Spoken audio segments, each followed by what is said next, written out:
saya dan teman-teman sekalian statement yang menarik dari Ibnu Qayyim rahimahullah. Ibnu Qayyim pernah mengatakan, saya selalu senang dan tenang. Saya selalu senang dan tenang melalui kehidupan dunia ini karena dua hal. Yang pertama adalah saya selalu senang dan tenang karena saya tahu ajal saya sudah ditentukan oleh Tuhan saya. Maka tidak akan pernah bertambah sesaat dan tidak akan berkurang sesaat. Artinya kalau saya akan meninggal 60 tahun ya 60 tahun. Mau sehat, mau sakit, ya, mau kaya, mau miskin, sudah saatnya mati akan mati. Maka saya tidak perlu repot dengan itu. Saya tinggal mengisi hidup saya dengan kebaikan-kebaikan, tinggalkan keburukan, udah sampai ajal datang. Saya selalu senang dan tenang karena ajal saya sudah ditentukan oleh Tuhan saya, tidak akan bertambah saat dan tidak akan berkurang saat. Lalu yang kedua, ini saksi bahasan kita. Dia mengatakan saya selalu senang dan tenang karena rezeki saya tidak akan diambil oleh orang lain. Teman-teman sekalian, garis bawahi satu hal. Tidak ada dalam Islam namanya rezeki kita diambil oleh orang lain. Pernah waktu saya tabligh akbar di Surabaya dan membahas masalah materi kita tadi subuh, kenalilah Tuhan kau akan bahagia. Ada seorang pengusaha muda datang kepada saya dan berkata, Ustaz, saya bersama dengan beberapa teman-teman saya coba untuk melobi masuk ke dalam satu proyek. Dan diantara teman-teman saya bukan memuji diri, tapi saya orang yang paling baik ibadahnya diantara mereka. Artinya mereka masih sholat pun ya kalau disuruh, kalau saya masih menjaga sholat. Tapi anehnya Ustaz, pada saat proyek tersebut sudah didapatkan, teman-teman saya semua dapat kecuali saya. Saya nggak dapat. Gimana cara memahami ini? Sementara saya tahu benar bagaimana ibadah mereka yang kurang kepada Allah Subhanahu wa taala. Lalu saya jawab, itu belum rezeki Anda. Itu aja jawabannya. Itu belum rezeki Anda. Kalau rezeki Anda pasti akan datang. Nggak akan kemana-mana itu. Kalau sudah rezekinya. Apalagi yang berhubungan dengan rezeki mutlak tadi yang saya jelaskan. Saya pernah teman-teman sekalian beli makanan. Saya sangat senang dengan makanan itu. Di Jawa Timur, di Surabaya tempat ada madu mongso, jadi manis, enak gitu. Saya sering beli kecil, ketan ya. Saya beli sekitar 50 biji kena kecil-kecil. Sering saya bawa dari Surabaya ke Jakarta. Saya sempat beli, kemudian saya sambil nunggu pesawat akan take off 1 jam lagi Surabaya ke Jakarta, saya taruh di lounge, lagi duduk sambil nunggu waktu. Saya buka laptop sambil saya ngetik-ngetik ceramah. Karena asyiknya ngikutin ceramah, saya lagi edit, saya lagi perbaikin, terus dipanggil. Setelah itu 45 menit dipanggil, 5 menit kemudian dipanggil, suruh naik pesawat. Saya buru-buru matikan laptop, saya tutup lalu saya jalan. Saya lupa tuh kresek saya yang ada isinya makanan tadi. Saya ingatnya nanti setelah tiba di Bandara Jakarta. Perasaan tadi selain laptop ada yang saya pegang yang lain nih gitu. Mana nih kreseknya? Oh, makanan saya ketinggalan. Tapi karena saya sudah tahu teorinya, ternyata memang madu mongso itu bukan rezeki saya. Rezekinya orang yang di situ. Pernah nggak teman-teman beli makanan, kalau yang sudah punya anak kecil di rumah, beli makanan taruh di kulkas niatnya mau makan besok. Besok kita buka sudah dimakan, gitu kan? Ya, sering ya. Itu karena bukan rezeki Anda memang rezekinya dia, gitu kan? Akan sampai kepada dia. Kalau yang sifatnya mutlak pasti sampai ke dia. Bagaimanapun caranya akan sampai ke dia. Gitu. Jadi kita harus pahamin berhubungan dengan rezeki masalah ini. Jadi yakinlah tidak ada rezeki diambil oleh orang lain. Tinggal bagaimana kita berusaha punya ilmu. Kalau ingin kembangkan dan dapat yang ikhtiar lebih banyak lagi. Dan syukuri. Yang kedua teman-teman kiat untuk menambah rezeki adalah infak, sedekah. Harus kita ubah nih satu kaidah kapitalis yang mengatakan menabung pangkal kaya. Maaf teman-teman yang suka nabung nih. Bukan saya larang nabung, bukan. Tapi dalam Islam bukan menabung pangkal kaya, tapi sedekah pangkal kaya. Nggak bisa ketemu antara nabung dengan sedekah, nggak bisa ketemu nih. Susah ketemunya. Karena sedekah disuruh keluarin, ini nabung disuruh simpan, gitu kan? Nggak bakal ketemu. Dalam Islam makin sering kita keluarkan di jalan Allah, makin terbuka tuh rezekinya. Ya, ini dalilnya banyak. Di antaranya hadis Bukhari, hadis Qudsi, di mana Allah Subhanahu wa taala berfirman, kata Nabi SAW, Allah berfirman, "Ya bna Adam, anfik alaik." Wahai anak Adam, berinfak dulu di jalanku, aku baru berinfak padamu. Sedekahin dulu, baru aku kasih kamu. Jadi ini kata kuncinya, makin sering keluarkan maka makin bagus. Makin bagus yang kita kasih, ya, makin sempurna balasan dari Allah. Coba renungi perkataan Urwah bin Zubair rahimahullah, seorang ulama tabi'in yang masyhur. Urwah bin Zubair ini ayahnya namanya Zubair bin Awam. Salah satu sahabat dari 10 orang yang jamin masuk surga. Anaknya namanya Urwah, ulama besar, gitu kan, dari tabi'in. Urwah mengatakan, janganlah seseorang di antara kalian memberikan untuk Allah, keluarkan di jalan Allah sedekah, sesuatu yang dia malu kalau dia berikan kepada pemimpin satu kaum. Begini maksudnya. Saya ingin tanya teman-teman, coba renungin dan jujur jawabnya ya.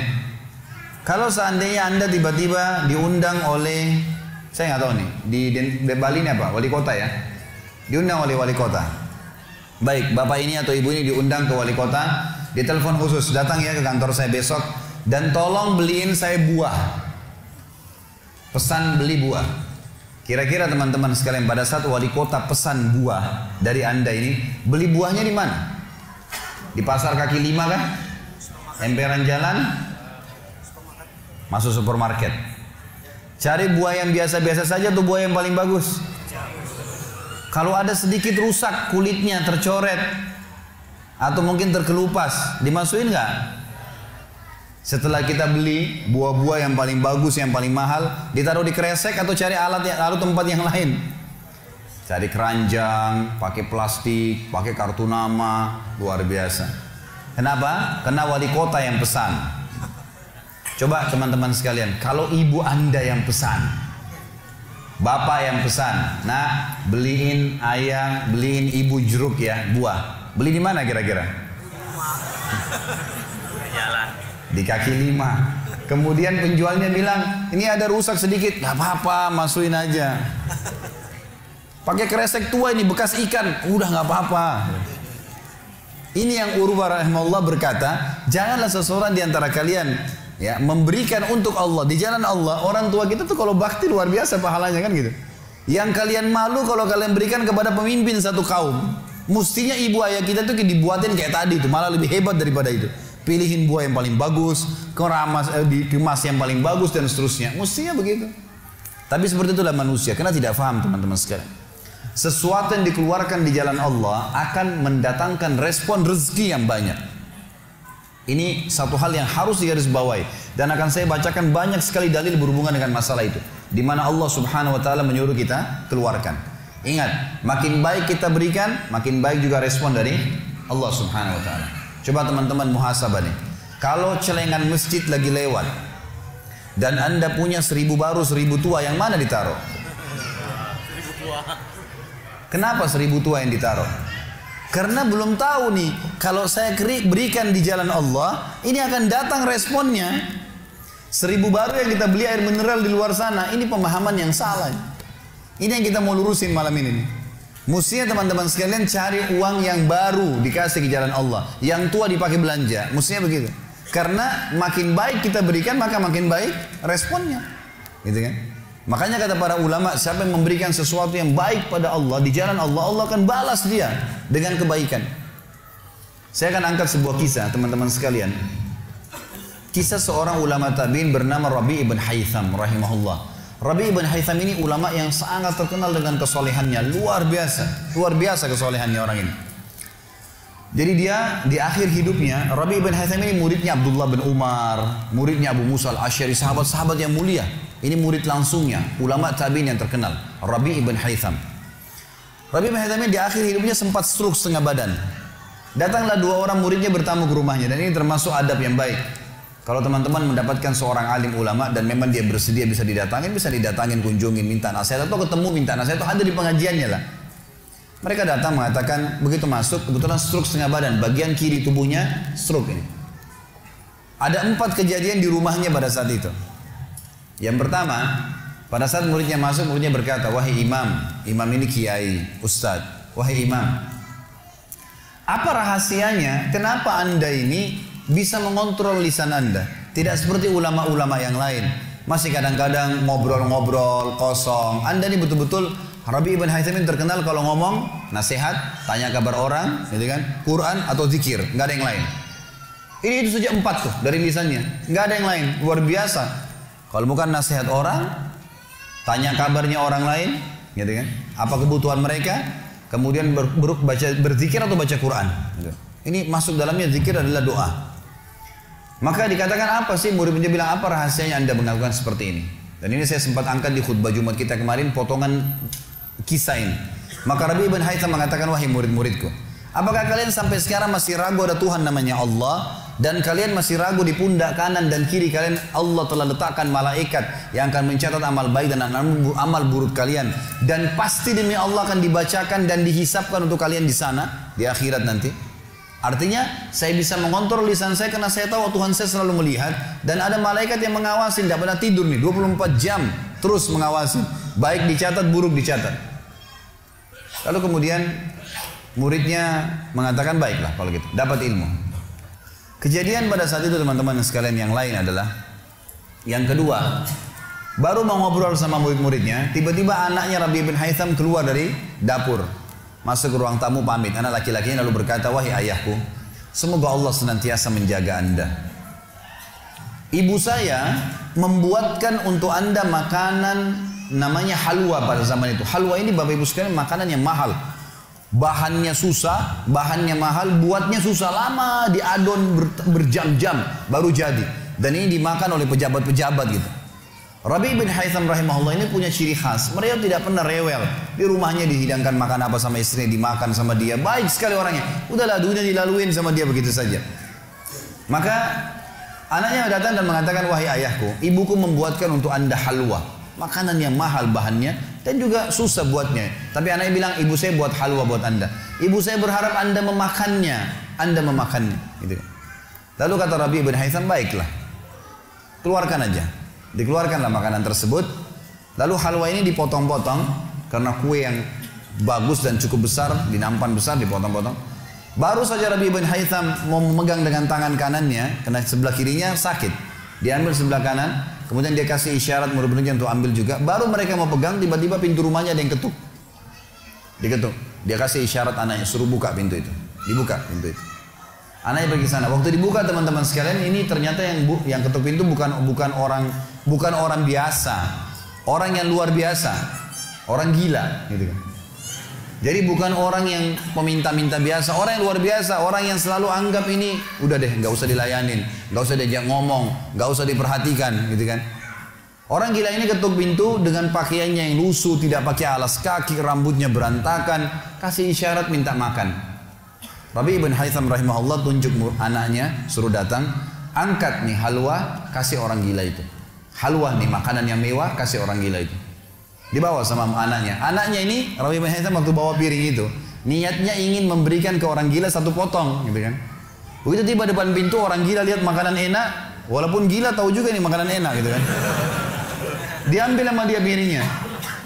Diambil, dimakan semua. Dalam kisahnya dikatakan sampai air liurnya jatuh di situ, dihabisin sama dia. Sudah habis teman-teman sekalian, apa yang terjadi? Orang gila nggak ngerti, dia nggak terima kasih, nggak apa, piringnya dilempar pergi. Anaknya Rabi' bin Haytham ini tahu nilainya makanan yang ibunya buat tadi. Diambil piring itu, ditutup pintunya, lalu dia kembali lagi. Kemudian dia bilang sama ayahnya, wahai ayahku, semoga Allah senantiasa menjaga Anda. Sebelum saya lanjutkan kisah teman-teman sekalian, saya sarankan juga bahwa teman-teman di sini yang sudah punya anak, biasakan selalu menggunakan doa antara suami istri dengan anak, itu penting sekali.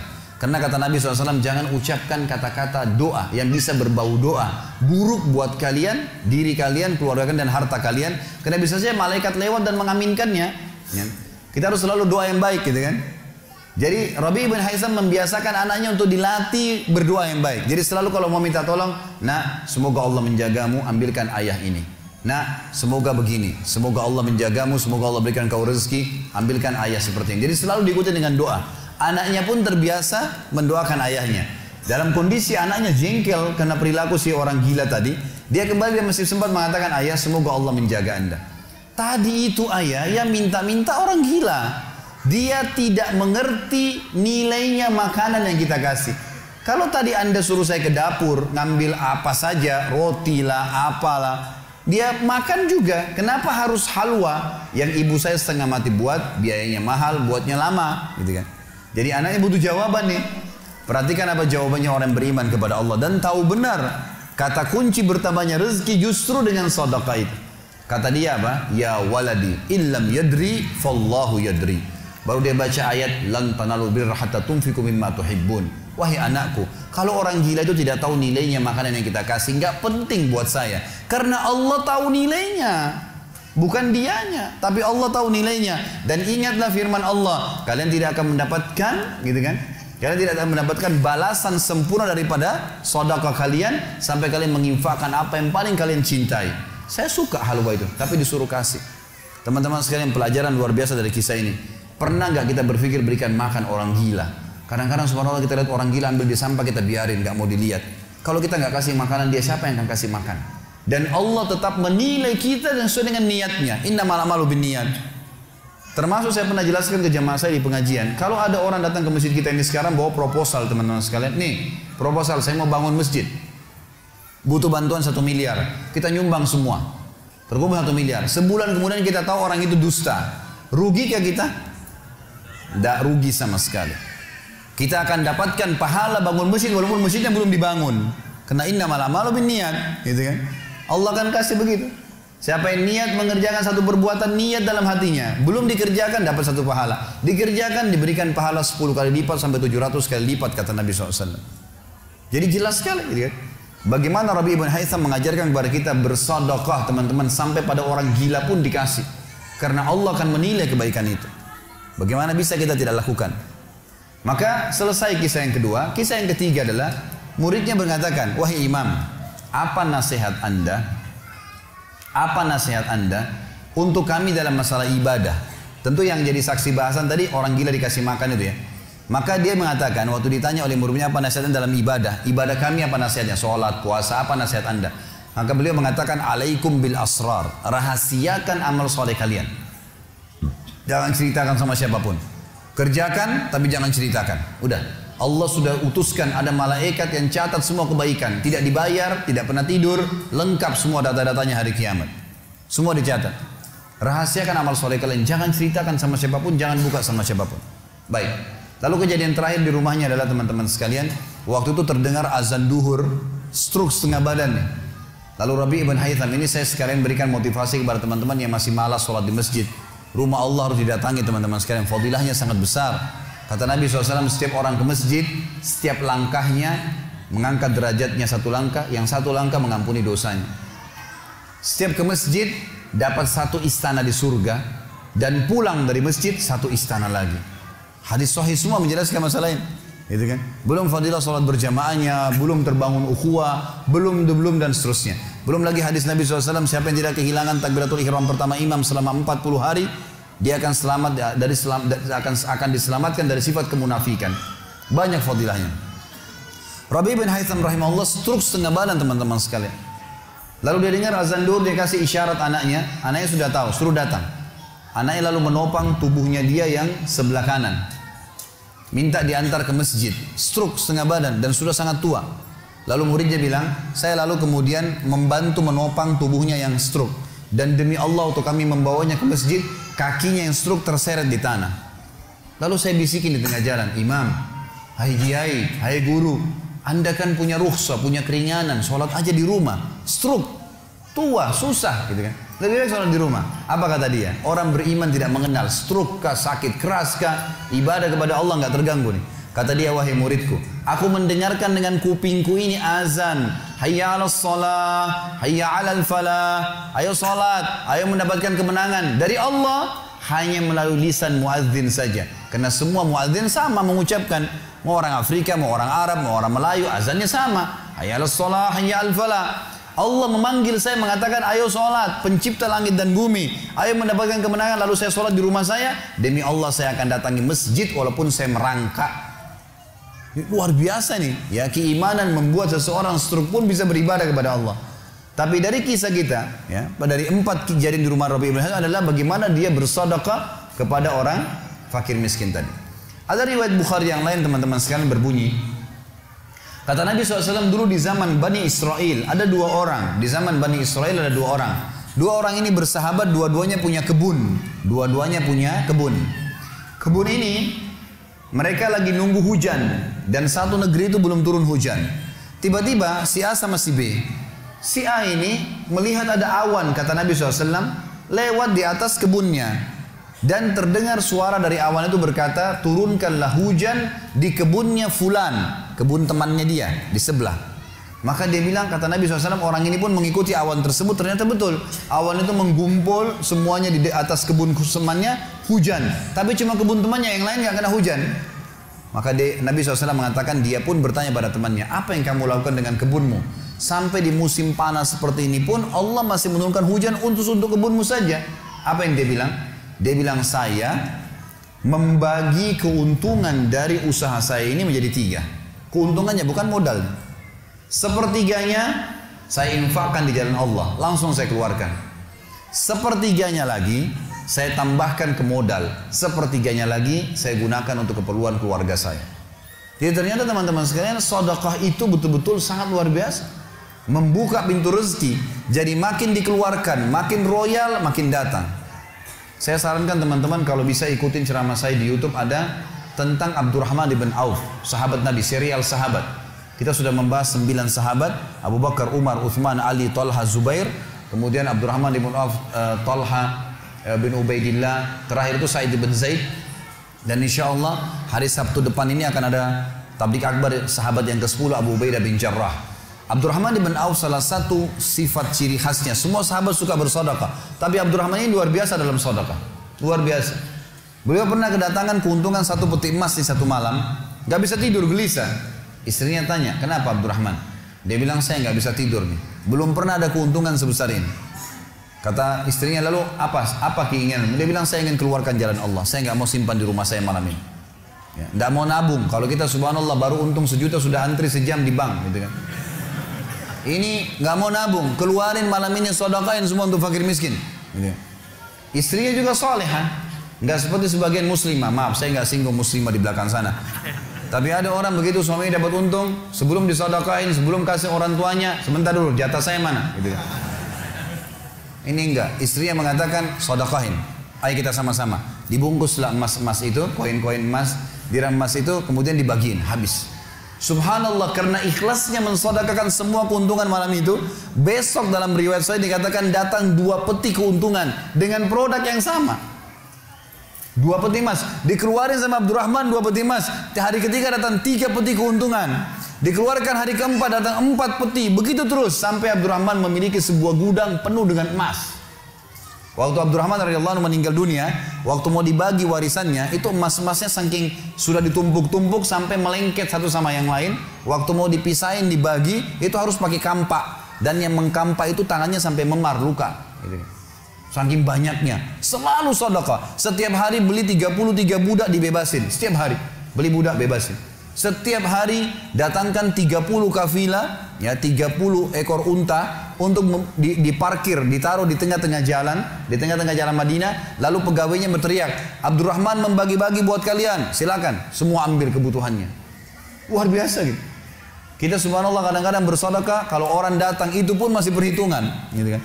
Ini enggak sengaja cari orang yang butuh lalu dikasih. Maka lihat bagaimana mereka memahami tentang masalah sedekah ini, teman-teman sekalian. Dalam hadisnya dikatakan sadaqatu tudfi'u ghadabur rahman. Sedekah itu bisa meredam murkanya Allah. Keluarin, jangan ragu dengan masalah sedekah itu. Karena itu kata kunci datangnya rezeki. Mari kita dengarkan ayatnya. Yang pertama adalah surah Al-Baqarah, surah nomor 2 ayat 254. Allah Subhanahu wa taala berfirman, Al-Baqarah 254, A'udzu billahi minasyaitonir rajim. Ya ayyuhalladzina amanu. Hai orang-orang yang telah beriman pada Allah, anfiku, keluarkan mimma razaqnakum, dari apa yang telah kami berikan untuk kalian rezeki, min qabli an ya'ti yaumun la bay'un fihi wala khullatun wala syafa'ah wal kafirun humudz zalimun. Sebelum datang hari nanti kalian menyesal, enggak ada lagi hari transaksi, enggak ada lagi kasih sayang, tidak ada lagi pertolongan hari kiamat. Teman-teman sekalian, maaf, kalau anda punya rezeki banyak di rekening, Masya Allah, bagus. Tapi usahakan selalu ada sedekahnya. Karena kalau kita biarkan numpuk, kita cuma bangga di angka tulisan. Di print bukunya, oh iya banyaknya, 2 miliar, 10 miliar. Kita cuma bangga dengan angka. Apa yang mau dibanggain? Pada saat antum meninggal, kalau antum tidak sedekahkan teman-teman sekalian, tidak punya masjid yang dibangun, nggak punya kegiatan amal jariah, nggak pernah punya sesuatu buat dia infakkan sebenarnya, gitu kan? Maka pastikan orang seperti ini akan menyesal pada saat meninggal. Coba ya saya sedekahin dulu. Makanya kata Nabi SAW, hartamu yang sebenarnya, harta yang kau sedekahkan selama kau hidup, itu harta sebenarnya. Dan harta yang bukan sebenarnya yang kau habiskan beli makanan dan pakaian. Habis semua. Yang kau sedekahin. Seorang ulama salaf dulu pernah ditanya, setiap dia dapat keuntungan selalu sedekahin, dapat keuntungan selalu sedekahin, selalu sedekahin. Dipakai untuk kebutuhan keluarganya, sisanya sedekah, sisanya sedekah. Nggak ditabung sama dia, dihabisin.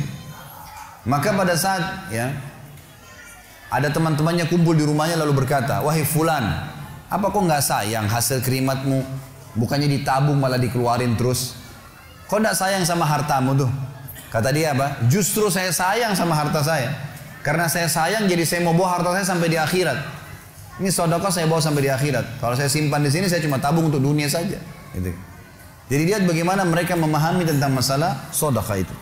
Kemudian dikatakan dan orang-orang kafir, mereka lah orang-orang yang zalim. Mereka tidak mau sedekah, maka mereka zalim sebenarnya. Kemudian surah Ibrahim, surah nomor 14 ayat 31 sampai 34. Allah Subhanahu wa taala berfirman, A'udzubillahi minasyaitonir rajim, "Qul li ibadiyalladzina amanu." Katakanlah hai Muhammad kepada hamba-hamba saya yang telah mengaku beriman, yuqimus shalah, mereka mendirikan salat, jaga salat 5 waktu mereka, salat-salat sunnah mereka, wa yunfiku, dan mereka bersedekah, menginfakkan mimma razaqnahum, dari apa yang kami jadikan sebagai rezeki buat mereka, sirran wa alaniyah, baik sembunyi-sembunyi ataupun terang-terangan. Karena kadang-kadang kalau ada orang minta di pinggir jalan, kita nggak mungkin sembunyikan, tinggal mengontrol supaya tidak riya saja. Min qabli an ya'tiya yaumun la bay'un fihi wala khilal, sebelum datang hari tidak lagi transaksi, nggak bisa lagi kita keluarkan uang kita. Di akhirat nggak laku lagi rupiah, nggak laku lagi dolar, nggak laku lagi pound sterling, nggak ada lagi semua itu. Yang laku adalah yang sudah disedekahkan selama di dunia. Sebelum datang hari yang tidak ada transaksi dan tidak ada lagi persahabatan. Allahul ladzi khalaqas samawati wal ard, yang menyuruh kalian sholat tadi dan menginfakkan apa yang kalian telah diberikan adalah Allah yang telah menciptakan seluruh langit dan bumi. Wa anzala minas sama'i ma'a, dan telah menurunkan dari langit air. Fa akhraja bihi minas samarati rizqan lakum, lalu dengan air hujan itu dia tumbuhkan buah-buahan sehingga kalian bisa menjadikannya sebagai rezeki kalian, menutupi kebutuhan kalian. Wa sakhkhara lakumul fulka litajriya fil bahri bi amri, yang menyuruh kalian sholat dan berinfak itu adalah Tuhan Allah yang telah menundukkan lautan sehingga bahtera-bahtera kalian bisa meraung di atasnya. Wa sakhkhara lakumul anhar, juga yang telah menundukkan sungai-sungai buat kalian, bisa dilewatin atasnya, bisa diambil ikan-ikan dan seterusnya yang ada di dalam lautan dan sungai itu. Wa sakhkhara lakumus syamsa wal qamara daibain, dan juga yang menyuruh kalian sholat dan menginfakkan harta kalian adalah yang telah membuat, yang menundukkan matahari dan bulan yang rutin terus menerus setiap pagi dan malam silih berganti untuk memenuhi kebutuhan kalian. Wa sakhkhara lakumul laila wan nahar, dan menundukkan juga buat kalian malam untuk istirahat dan siang untuk bekerja. Wa atakum min kulli ma sa'altumu, dan juga dia akan memberikan semua apa yang kalian minta kepadanya. Wa in ta'uddu ni'matallahi la tuhsuha, kalau kalian ingin menghitung-hitung nikmat Allah maka kalian tidak akan mampu. Innal insana la zalumun kafar, sesungguhnya manusia itu zalim, kafar, kufur, gitu kan. Dikatakan dalam sebuah hadis, kata Nabi SAW, manusia itu kufur. Kalau dia dikasih, ya, kalau Allah tahan rezekinya, maka dia terus menerus berdoa, terus menerus mengeluh, dan pada saat Allah kasih dia pelit untuk tidak keluarkan. Bagaimana bisa dia menganggap punya? Siapa di antara anda yang menganggap apa yang dia miliki sekarang punya dia? Mungkin kita semua mengatakan, oh ini rumah saya, ini mobil saya, ini punya saya, ini baju saya. Itu perkataan kita cuma simbolik di dunia. Buktinya pada saat kita meninggal, dibungkus dengan kain kafan. Semewah apapun mobil tidak bakal ikut ke liang lahat. Rumah tidak masuk liang lahat. Nggak ada ceritanya, kita masuk, semua jadi warisan tuh. Itu buktinya, lahir tanpa pakaian, masuk kuburan juga dengan 1 lembar pakaian. Gitu. Berarti bukan milik kita. Maka kesempatan kita memperbanyak amal sedekah kita, sehingga memang mendapatkan pahala yang besar. Dan sekali lagi bahasan kita, sedekah mendatangkan rezeki yang banyak.